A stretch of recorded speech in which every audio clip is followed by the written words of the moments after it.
அஹோபில நரசிம்மர் கோவில். இது அப்பர் அஹோபிலம் கோவிலில் சேர்ந்த ஒரு கோவிலாக இருக்குது. இந்த கோவிலில் வந்து நம்ம காரஞ்ச நரசிம்மர் கோவிலேருந்து அஹோபில நரசிம்மர் கோவிலை அடையலாம். இது வந்து 750 மீட்டர் டிஸ்டன்ஸ் இருக்குது. நம்ம நடந்து தான் போக முடியும். அப்படி இல்லைனாக்கா இந்த காரஞ்ச நரசிம்மர் கோவிலேருந்து அஹோபில நரசிம்மர் கோவிலுக்கு ஃப்ரீ பஸ் சர்வீஸ் ஒன்று இருக்குது. அதில் நம்ம அந்த கோவில் அடையலாம்.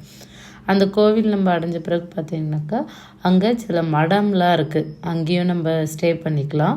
அங்கே எனி டைம் வந்து அன்னதானம் வழங்குறாங்க. அதுக்கடுத்து நம்ம இப்போ கோவிலை வந்து பார்க்கலாம். கோவிலில் இந்த கோவில் வந்து நவநரசிம்மர் கோவில்லையே இதுதான் முதன்மையான கோவில்னு நம்பப்படுது.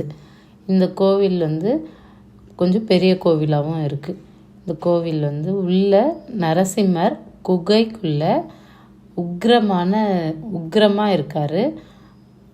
ஹிரண்ய கசிப வதம் பண்ணுற தோற்றத்தில் இருக்கார். இவர் வந்து சுயம்புவாக தோன்றினவர்னு சொல்கிறாங்க. இங்கே இவருக்கு முன்னாடி பிரகலாத வரதன் இருக்கார். இவரை தரிசிச்சுட்டு வெளியே வரும்போது தாயார் சன்னதி இருக்குது. தாயாரோட நேம் வந்து சேச்சு லக்ஷ்மி. அந்த 3 அப்பர் அஹோபிலத்துக்கு நம்ம நடந்து இல்லை ட்ரக் பண்ணி தான் போக முடியும். அப்படி இல்லைன்னா இந்த கோவிலுக்கு வெளியே டோலின்ற ஃபெசிலிட்டியும் இருக்குது. இங்கேருந்து தான் நம்ம டோலியில் போக முடியும்.